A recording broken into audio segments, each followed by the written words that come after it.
Hello, and welcome to my new video on social emotional learning that I primarily designed for high school teachers who work with English language learners or students whose first language or native language is not English. But keep in mind that everything you learn from this presentation, you can easily apply to any educational setting, which includes elementary level, middle school level, and even college level, and even if you work with adult learners. When speaking about English language learning, this is what I would like to bring up right at the beginning of this presentation, is that terminology tends to change very quickly, and that a lot of terminology surrounds English language learning, so much that even some educators may find it confusing. When I came to the United States at the age of 16, I could not speak English at all. So right now you will hear this presentation from the point of view of the person whose native language is not English. So anyway, when I came to the United States at the age of 16, I was classified or labeled as ESL student, which means English as second language. Later, a new term was adopted, ELL, which means English language learners, and ESOL. I've seen this one a lot lately as well, which means English to speakers of other language. When speaking about language learning and language learning process, I like to use my own terminology. And this is my terminology actually that I like to rely on. Native language. Native language is the first language that someone learns. So that's your first language. If you are an American, if you are born in the United States, then your native language is English. If you are German, who's born in Germany, whose parents were born in Germany, then your first language is German, if that's the first language you have learned. Additional language is another language besides your native language. In my case, English is my additional language. My native language is Bosnian. However, when it comes to additional languages, I would like to divide them into second languages and foreign languages. Second language is additional language that's widely spoken in your society, like Spanish in the United States or French in Canada.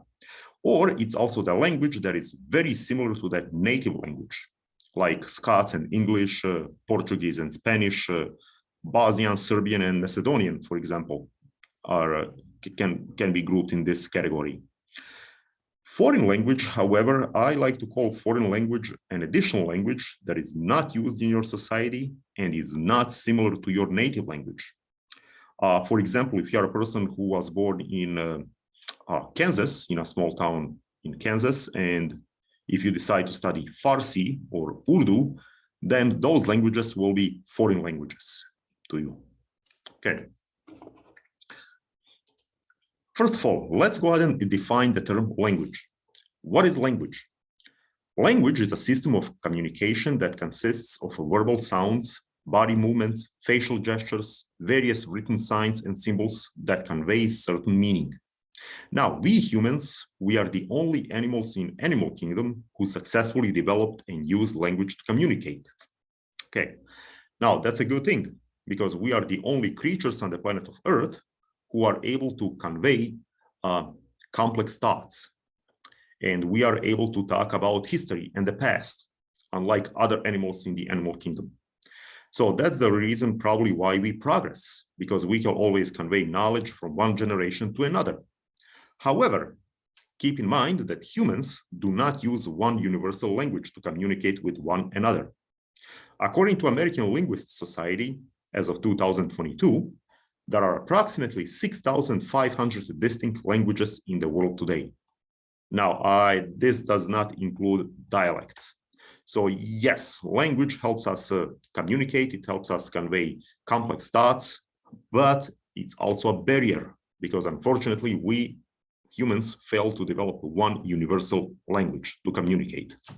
So if you would like to go to China or if you would like to travel to the United States, then you better find a way to communicate with the local people. Now, this is very important I mean, as we go through this presentation, if I run into something that I think is very important or beneficial to know, I'll tell you to write it down. So write this down. Keep in mind that language is not just about speaking, but also understanding the meaning of words and expressions, ability to read and write, ability to understand symbolism, metaphors, and various technical terms. Also, properly use grammar, understanding facial expressions, body language, and much more. So instead of asking people like, do you speak English? It would be better if you ask, do you comprehend English? And also, this is very important. When you work with people whose first language or native language is not English, and if that person speaks without accent, don't automatically assume that that person possesses a significant or big vocabulary. Actually, no. I mean, so keep in mind that language is not just about speaking. So don't simply focus on speaking. It's much more than speaking. Okay. When working with English language learners or students who learn English language, learn who your students are and why did they come to the United States, or why do they need English language. Okay. Now, I divided the English language learners into 4 different groups, and keep in mind, they are not the same because they have different backgrounds, they have a different status in the United States, and that status can definitely affect the way they learn a new language. Most of the teachers these days, I notice this, that most of the teachers these days believe that English language learners are immigrants, and they call them immigrants. However, immigrants are just one group of English language learners. We have immigrants, refugees, exchange students, and English language learners by choice. Those are 3 different groups. I mean, those are 4 different groups of English language learners that you will probably work with. And keep in mind that their backgrounds will affect the way they learn English. And I'll tell you in a moment why. So let's start with immigrants. Who are immigrants? Immigrants are the people who voluntarily moved to a different area for various reasons, economic, family ties, or something other than that. Immigrants might experience cultural shock. It means that they may not be able to understand how American society works. For example, when I came to the United States, I heard that it is polite to leave a tip for a waiter or usually a waiter. When you go to a local restaurant to eat, you leave a tip. Okay. However, I and my family, we came to the conclusion that you have to leave tip for all public servants, So we would go to a gas station and the guy would fill up our gas tank and we would leave him a tip. So the guy was a little confused, like, what's that? And we would be like, oh, that's $1. It's a tip for you. And he would be like, oh, thank you. That was very nice of you. We even tipped cashiers at the local supermarkets. They were a little confused about it, but hey, at that time, we didn't know how tipping works. So that was one example of cultural shock. Immigrants might feel homesick. Yeah, we all feel homesick, especially when we move to a different country or different continent.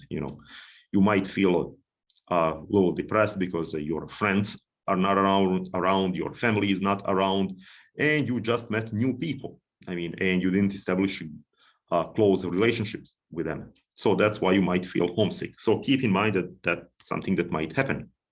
And also, this is very important. Keep in mind that immigrants come from diverse educational backgrounds. So when you work with English language learners, don't be surprised to have those who hold PhD, who are highly educated, and those who never went to school and don't even know how to read and write. Now, also when you work with high school students, keep in mind that they might come from different educational backgrounds. Children, or students who come from developing countries may lack strong educational background. In my practice, I met high school students from developing countries like Burma, who actually completed only 1 grade of schooling. So they just went to the 1st grade and that's it. They never went to elementary school. They never finished elementary school. They never went to middle school. And now they are in high school. So yes, immigrants, they have diverse educational backgrounds.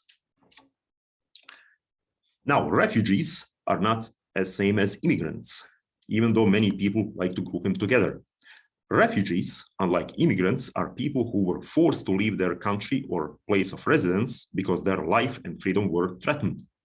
Now, refugees, just like immigrants, they may experience cultural shock. They're more likely to feel homesick and more likely not to accept new reality. Now, this is very important. More likely not to accept new reality. If you are a refugee, that means that you left your country not voluntarily. You were forced to leave the place of residence. So they experience way more problems than immigrants, you know. So if you work with students who are refugees, don't be surprised that they will tell you how they will go back home one day, you know, because that's how they refuse to accept this ugly reality. For refugees, life can change drastically in a very short period of time. In few days, you know, you might live in a peaceful society where everything works fine, you have plans for the future, and everything will get destroyed within like a couple hours. You know, maybe very short period of time, you'll be forced to pick up just a bag, everything you can carry, leave the house and just, you know, move. And you'll be moving without knowing where you will end. Actually, that's what happened to me. I am the refugee. I'm a refugee from Bosnia and Herzegovina. You know, when we came to the United States, a lot of times we told ourselves, Jesus, if someone would tell me that I would be in the United States, maybe a couple of years ago, I would tell him that he's crazy. But hey, that's what happens. And just keep in mind that many refugees may and definitely will not accept this ugly reality.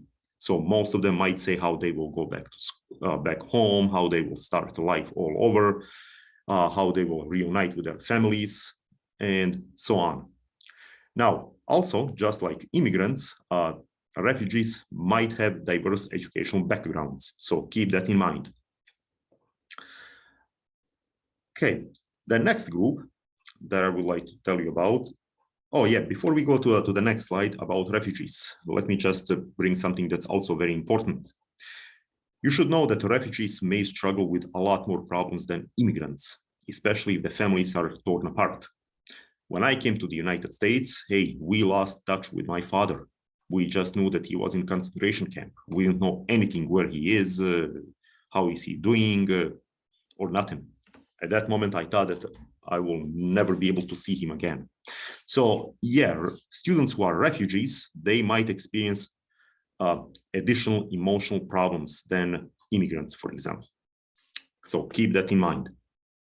And also, when you work with refugee students, don't ask them if they are happy to be here.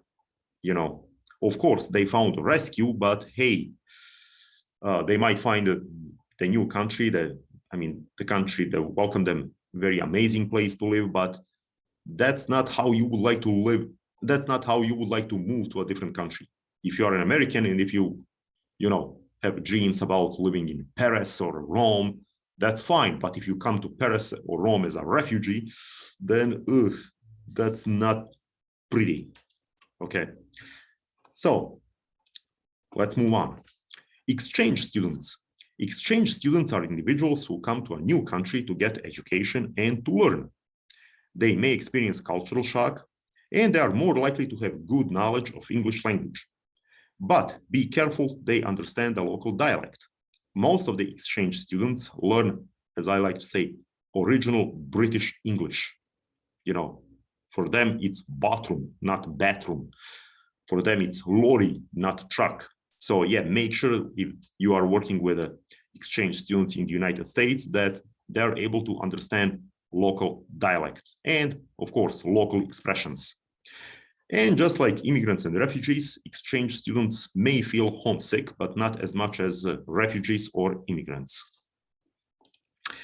And English language learners by choice. English language learners by choice are individuals who want to learn English language. You know, English is widely spoken throughout the world, and I believe that every single high school or elementary school or middle school in this world has English language classes or offers English language classes. Now, this group of students, usually they learn English in their countries. They might be more motivated to learn English and might have strong academic background. So keep in mind that English language learners by choice are not the same as refugees and immigrants, because this group of people, they voluntarily decided to learn English language. Immigrants and refugees may not have a choice. I mean, if they would like to live and rebuild their lives, they'll have to learn a language that they did not choose. Okay. All right. What does it mean to learn a whole new language? Okay, write this down. This is very, very important. Learning an additional language is probably the most difficult cognitive task a person can accomplish. Learners of the second language will need to memorize thousands of new words, phrases, expressions, new grammar rules, and most likely a new alphabet. And this is my hypothesis, and I like to argue about this. Human brain can master only one language. The additional language will develop to a certain extent, but not fully. So this is what I like to do with my English language learners. I mean, as a matter of fact, I was teaching English as a second language for, I would say, 6 years, and I was primarily working with adult students. And I noticed that most of my students, those who came to my class, had solid knowledge of English. They were fluent, but they lacked self-confidence. They were always under impression how they can't speak English or how they don't know enough English, And I would tell them, listen, your English is perfect. There is nothing more I can teach about English. If you would like to learn more English, then maybe you should start reading Shakespeare or enroll in college level classes to learn more, And I would tell them, don't be afraid or don't be disappointed if you speak with accent. I speak with accent because English is not my native language, and we will never be able to fully master English language. We can, to a certain extent, to a certain degree, but human brain, and I like to tell you, our human brain can master only one language at a time, not two languages.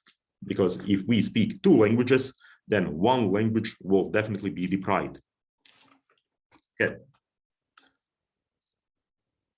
And by the way, before we move to the next slide, when we finally explain students that they will never be able to fully learn additional language, then they will understand that, hey, struggle to learn a new language is perfectly normal. So they should not give up. Okay. Now, who is more likely to learn additional language quickly? You do know that some students learn much faster than the others. We all learn at different pace. So who is more likely to learn additional language quickly? Younger learners, especially toddlers, preschoolers, elementary school students, middle school students, and all individuals below the age of 14. Again, this is my hypothesis stating that 14 is probably a milestone for the second language. If you start learning a second language or additional language before the age of 14, then you are more likely to become fluent in that additional language, and most likely the additional language will take over the native language. For example, my brother came here, came to the United States at the age of 14. I came here at the age of 16, and my brother doesn't speak with accent. No, he speaks English much better than his native language. But in my case, it's a little different. I do speak with accent. So keep in mind, the younger, the better. Then individuals who already speak additional language. Yes, I made a lot of observation of people who speak additional language and who could pick up another language much faster than those who speak only one language.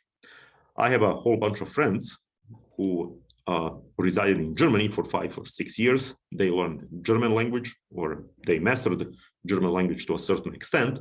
And when they came to the United States, they were able to pick up English language much faster than, for example, me, who at that time was speaking only one language.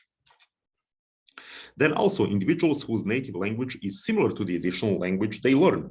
For example, Portuguese and Spanish. If you speak Portuguese, then you'll probably be able to master Spanish language much faster than me, for example. Then individuals with strong linguistic intelligence. According to Howard Gardner and multiple intelligence theory, yes, there are people with linguistic intelligence. Those are people who are very good at speaking, communicating, and very good with words. So someone with a linguistic intelligence will be able to pick up a new language much faster than the person without linguistic intelligence. Individuals who are extroverts may quickly engage in speaking, while introverts may have larger vocabulary and better written skills. So yes, extroverts are more likely to master speaking skills, while I believe that introverts are more likely to have a larger vocabulary and better writing skills, and much bigger vocabulary. And this is also very important. Don't assume that someone who likes to speak English, or speaks a lot, understands that language very well. Don't get under the impression that that person possesses a large vocabulary. Not necessarily. And also, highly educated individuals, those with college degrees, are more likely to learn to pick up additional language much faster than those who don't have a college degree. Now, when it comes to struggle, who is more likely to struggle with additional language? Write this down and keep in mind that everyone will struggle, and all English language learners should know that. We all struggle with additional language. So make sure that your learners know that. Make sure that they do understand that learning a second language is a difficult process. In that way, they won't be under the impression that this is something that happens only to them. Usually people get frustrated with all this language learning process, and they may quit. They might say, oh my God, I will never learn this. Make sure that they understand that that's how everyone feels, okay? And yes, keep in mind that all students will struggle. Now, individuals who are over the age of 14, yes, they're more likely to struggle with additional language than the individuals who are younger than 14. Individuals whose native language is very different from the additional language, for example, English and Arabic. Individuals with low educational background. Yeah, this is especially true for people who have low literacy skills. In my practice, I was in position to work with people who can't read and write in their native language. So yeah, for them, it's very difficult to learn an additional language. And individuals whose daily activities do not require too much communication in additional language. I did have a student, or I had several students who came to the United States over 40 years ago. They were hired at the local factory. Their jobs did not require too much English. So they were working and primarily communicating in Spanish. And at the age of 60, they realized that they can't speak English, even though they spent over 40 years in the United States. Okay. How do we master second language?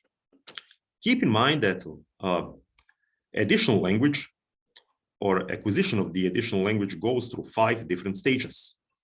And there is a silent or receptive stage, early production stage, speech immersion stage, intermediate fluency stage, and advanced fluency stage.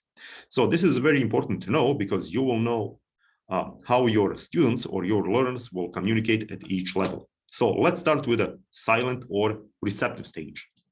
Silent or receptive stage may last anywhere from few minutes to up to 6 months. It all depends on the person. At this level, learners do not have knowledge of additional language or possess very limited knowledge. They will not be able to comprehend additional language at all, or may understand few individual words. Now, this is very important if you're a teacher who works with English language learners. Have respect for silent stage and do not call your students to speak in front of the class. In that way, they will feel embarrassed and they will feel frustrated. When I went to high school, I do remember my social studies teacher, who always had a tendency to ask me to speak in front of the class, to read some reading materials in front of the class, to answer questions in front of the class. that put enormous psychological pressure on you. You are standing in front of the class, you can't communicate properly, and the kids are laughing at you. So yes, have respect for silent stage and do not call your students to speak in front of the class. Also, consult with English language teacher about students' needs and make sure that students do receive proper accommodations and modifications. And also, this is very important, so write it down. If you are not a language teacher, then do not penalize students for grammar and spelling errors, unless it is necessary. Of course, help the student learn and master English language. Make corrections, but do not deduct any points. Okay, I actually remember some of my high school teachers doing that. You have a math test, you do a math problem properly, you get a correct answer with the numbers, but then they deduct like 2 or 3 points simply because I misspelled certain words. So yeah, that may be very, very frustrated. I understand math, but now I'm getting penalized in math class for my English language skills, which I obviously did not have at that time. So keep in mind, don't penalize your students if they make any language errors or make any mistakes. Second stage is early production stage. This one may appear after a few days or after 6 months, again, depending on the person. Learners will know some words, they will be able to pronounce some phrases and possibly form simple sentences. Grammar, reading, writing, spelling skills may be low. At this level, learners will communicate with 1 or 2 words. Instead of asking like, may I go to the bathroom? A learner might say, bathroom, or I, bathroom, go. So yeah, the language will start to take shape. Now, at this stage, when you work with the English language learners speak slowly with your students and use simple words and terms. If you are not language teacher, again, do not penalize students for grammar and spelling errors. Help them, tell them how it's pronounced or written in a correct way, but do not deduct the points. That can be very, very frustrating. Okay. After the second stage, we enter speech immersion stage, which is the third stage. Usually, this stage appears after 1 year, but again, may start earlier, depending on the person. But usually, it starts after 1 year. Learners at this stage will be able to form sentences and engage in conversation. Students rely on familiar topics. Errors associated with grammar, reading, writing will usually decrease and will not be as common as in the previous 2 stages. Now, at this stage, learners may have a difficult time working with the technical terms or advanced terminology, especially the one we see in science class, like photosynthesis, for example, or I don't know, speaking about test tubes, experiments, and those kind of things. Now, this is kind of important to know. Feel free to correct your students' language, but don't do it in front of the class, and make sure you tell your students at the beginning that you will correct his language skills so that he can improve them and not feel offended. Okay. Fourth stage is intermediate fluency stage, which appears usually after 3 to 4 years of active learning. Learners will communicate in additional language. The communication skills in additional language are close to fluency level. Learners might make few errors, but they will not make major errors. So they will say probably I am, but not I was. I is, for example. So that will be a big mistake. So they're more likely not to make such major mistakes. They will have accent and they may use idioms differently. Now, at this stage, make sure that you provide your students with advanced learning materials that will give them opportunity to study advanced language. And also keep in mind that at this level, students may lack self-confidence. At this stage, people are able to survive on their own, because they are fluent or almost fluent, but they might be under impression that they don't speak English very well. So if you work with high school students, don't be surprised if they say, no, I won't go to college because, I don't speak English very well. Now you have to assure them that they do speak English very well and that they can survive at the college level. Because keep in mind, again, they may and most likely will lack self-confidence at this stage. And the fifth stage, or the final stage, is advanced fluency stage, which usually appears after 5 years of active learning. Learners are fully fluent at this stage. They might and usually will have accent, may not be familiar with some advanced and commonly not used words and expressions, but they are fluent. However, this is very important, especially if you work with high school students. Do not assume that good language skills mean that learner can perform well in other advanced classes, such as math, physics, science, or some other courses. Because when I went to school, I remember that some kids or some students who knew some English, or who studied English before, were automatically placed in advanced math classes. And of course, then they struggled with math. So keep in mind, even though someone can speak English very well, it doesn't mean that that person can automatically study advanced math classes in the United States. Also, people, just like in the previous stage, they may lack self-confidence. So they might be fluent in English, but they always might be under the impression that, hey, that they don't speak English very well and that there is a lot more to learn. So make sure you help them regain self-confidence. Okay, now I will tell you about some important facts about English language learners. First of all, when you work with English language learners in high school, keep in mind and write this down, that being fluent in one language does not make you a good interpreter. Okay, because speaking or using one language and interpreting are two totally different areas. Therefore, use your students as interpreters only when it's necessary. If you have a new English language learner and if you ask another English language learner who speaks the same or who has the same native language as the newcomer to help him out, to tell him about school rules, policies, that is perfectly fine. That's perfectly normal. But don't ask English language learners, students who are English language learners, to interpret something that needs to be discussed at parent-teacher conferences, or don't ask them to interpret legal documents, because people do speak. When people use a language, they use actually vocabulary that is appropriate or that matches their age and their cognitive skills.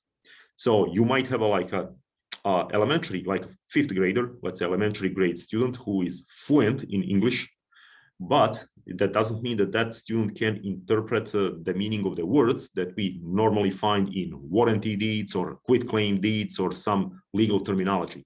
So be careful with that. See, when I came to the United States, after 10 years, I spoke with my grandfather, and my grandfather asked me if I can tell him how the United States government works, because I majored in political sciences. So I said, oh yeah, no problem, I'll go ahead and explain it to you. Then I ran into one term, executive branch. I knew what executive branch is in English. Okay, executive branch is the branch of government that enforces the law, but I didn't know to find a proper term in my language. And if I would interpret everything word by word, then that would not have any good meaning. Then I didn't know how to explain checks and balances, or how to explain preamble of the United States Constitution. So as you can see, I learned a whole bunch of new terms, but in English. So that's the reason why I did not serve as a very good interpreter. So again, use students as interpreters only when it's 100% necessary. Another fact, culture is the way of life, and we all come from different cultural backgrounds.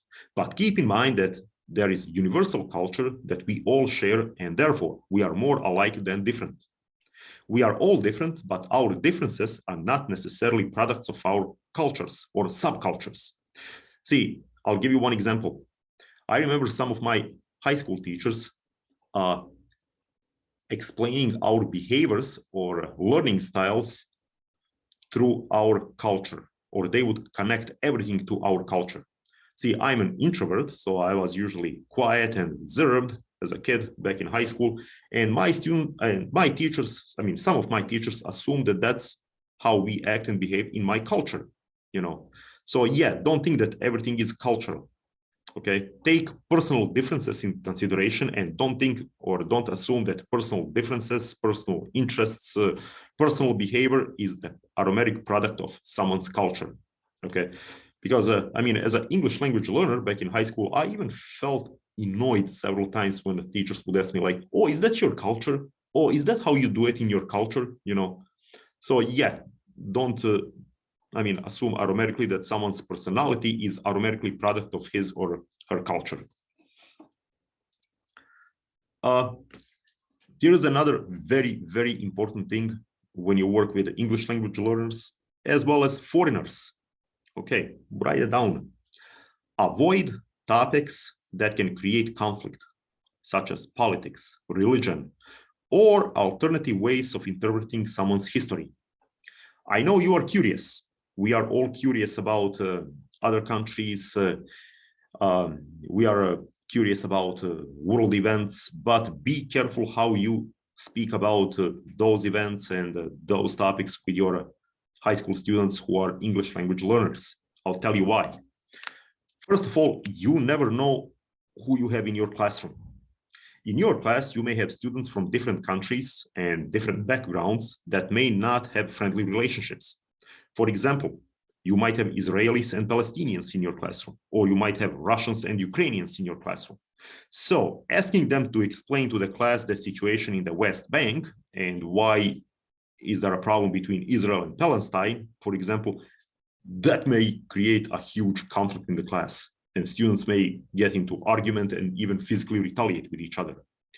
The same thing could be said with, let's say, English language learners from Russia and Ukraine. If you ask them about the current war in Ukraine and what is going on Crimea and why did Russia annex Crimea, then you might get not only different answers, but you might create a conflict in your classroom. So yes, avoid topics that can create conflicts, such as politics, religion, or different ways of interpreting someone's history. As a matter of fact, I remember when I went to college in my comparative politics class, that's what our professor did. He said, okay, guys, we have students from Balkans, so why don't they tell us what happened in former Yugoslavia? You know, I said, okay, you are lucky that you only have Bosnians here. If you had Bosnians, Croats, and Serbs, we would probably physically retaliate with each other. Okay, so yeah. Now, if you are curious, that doesn't mean that you should not ask questions. You can, but make sure you ask questions when you establish good relations with a certain group of people or with certain students, and then ask them these questions alone. Don't ask them publicly in front of the class.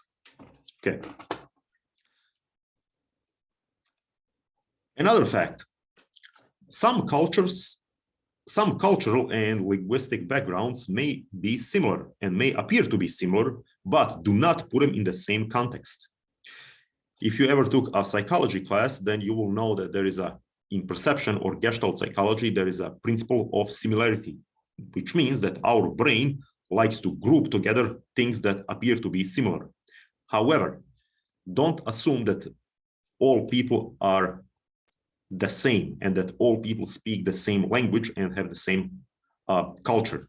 You may work with English language learners from different parts of the world with different cultural and linguistic backgrounds, but do not group them together in the same context, just because they appear to have similar cultural and linguistic backgrounds, or they are geographically close to one another. For example, I noticed that many people in the West believe that people from Japan and people from China are the same, and that they speak the same language, or that people from Japan understand perfectly Chinese history and internal issues or internal problems of China. No, that's not how the things work. Or I also met people who assume that South Korea is also the same as Japan or China, and that they all understand what's happening in each other's country. No, that's not true. I mean, they might come from Asia, from the same continent, but they do speak different languages and they have different cultural and linguistic backgrounds. See, when I came to the United States, well, I was originally born in former Yugoslavia, present-day Bosnia. I noticed that many of my teachers assumed that I'm Russian. So they would ask me like, okay, are you from Russia? And I'll be like, no, I'm not from Russia, I'm from Bosnia. Oh, okay, so you're not from Russia, but you do speak Russian, right? No, I don't speak Russian, you know. Okay, so you are not from Russia, you don't speak Russian, but have you ever traveled to Russia? I said, no, I'm not. No, I did not, actually.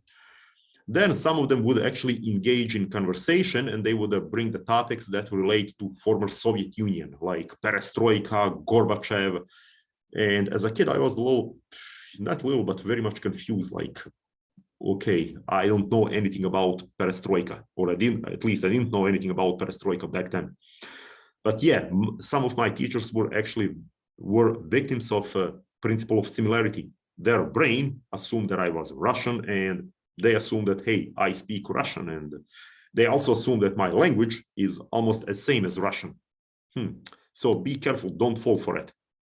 Also, if you work with students from, let's say, students who are from Peru and students from the Dominican Republic, well, keep in mind that they do speak Spanish, but probably with different dialects. But don't assume that they are from the same country and that they more or less live in the same place. So keep that in mind.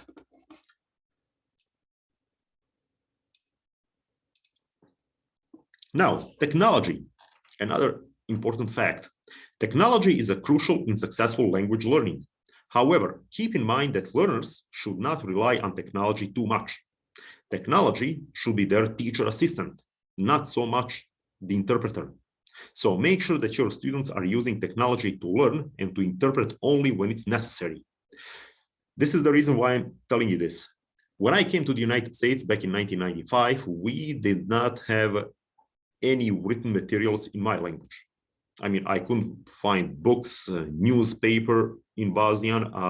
I could not watch TV back then in Bosnian language. Well, internet service was very much different, so I had to primarily rely on English. So that's the reason why I learned to comprehend English. However, these days, students can find numerous softwares that can help them learn English, which is awesome, and that's what they should be using. However, you can also find Google Translate and numerous softwares that will help you translate or interpret the documents from your language to the English. And that's awesome again. However, I noticed lately that many immigrants, refugees, completely rely on that modern technology. So technology speaks for them, not with them. Okay. So when they go to the store, they just pull up a cell phone, they go to Google Translate, they say what they would like to say, and Google Translate automatically interprets everything into English. Now, also when they have to interpret certain documents, then they just call the local companies that offer that type of service. So they never learn second language or additional language, which is English in this case. So yeah, lately I've been seeing immigrants or refugees who have been in the United States for like 5 or more years, and they struggle like they're at the beginning level. Why? Because they heavily rely on technology. When they go home, for example, they just watch TV and TV shows in their own language. They read books and newspaper in their own language. I mean, their native language, and that's it. So they never pick up English language, and they feel like they don't have need to learn English language because they can rely on technology to communicate with others. So make sure that this does not happen. Make sure that your students are using technology to learn English, okay? Here's another important thing. Okay, I noticed that many high school teachers make this mistake. When testing new students' English language skills, make sure that you do not administrate the entire test if the student cannot answer the first two basic questions you are asking. For example, how are you or where are you from? Otherwise, you will make students frustrated. So when newcomers come to a high school, usually they get they get a test for English language skills. Now, if you notice that someone cannot answer very few or very basic questions, then do not proceed with the test any longer. Imagine how you would feel if you would have to sit in a classroom, and imagine how you would feel if a teacher would ask you numerous questions in the language that you don't understand. Like, dobar dan, kako ste, kako se zovete, odakle ste? Okay, I bet that you already feel a little frustrated. Now, the same thing will happen with an English language learner. Again, learning a second language or additional language is a very long and complicated process. And therefore, new learners may feel frustrated and discouraged at the very beginning. They'll be like, oh my God, I will never be able to learn all this. And they may give up, unfortunately. Therefore, make the test short for the newcomers. So when the student comes, the student that you're supposed to test comes to your class, and if you have to administrate the test, then start with the simple questions. Hello, how are you? Usually, people will be like, fine, or they'll give you a smile. Usually they can answer these questions. Then if you say like, what is your name? And if you notice that a person is struggling, or that the person is struggling or is not answering when you say hello or how are you, then stop. Do not proceed with the test unless you would like to make that person really frustrated and discouraged. Okay. And for the end, I would like to tell you about the factors that put English language learners in the United States at risk, especially high school students. English language learners or students who learn English language or whose native language is not English are at high risk of dropping out of high school. And I'll tell you several factors that contribute to that situation. First of all, the way school suspension works. In the United States, if you misbehave or if you do something that's inappropriate in school, then you might get suspended for several days. Now, some students may see it as a punishment. However, in many parts of the world, this is not how it's done. If you do something bad or if you misbehave, then you don't get suspended from school. Okay, so I remember back in high school that those students from my class who like to misbehave viewed suspension as a reward. Oh, okay, so if I do something bad, I actually get suspended and I don't go to school for like 4 days. Cool. So let me do more bad things so I can skip school and stay home and play video games. So yes, make sure how you use suspension if you have to suspend a student from the class. Second one, opportunity to get jobs and driver's license at a young age or age 16. So yes, many children or individuals in the United States are able to work at the age of 16 and they are able to get driver's license. Now, this might have a very negative effect on students from developing countries, as well as students from other countries, because in many countries throughout the world, you must be 18 in order to work and you must be 18 in order to operate a vehicle.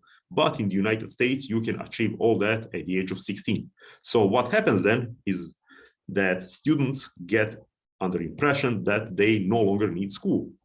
Hey, I have car, I have job, so why should I go to school?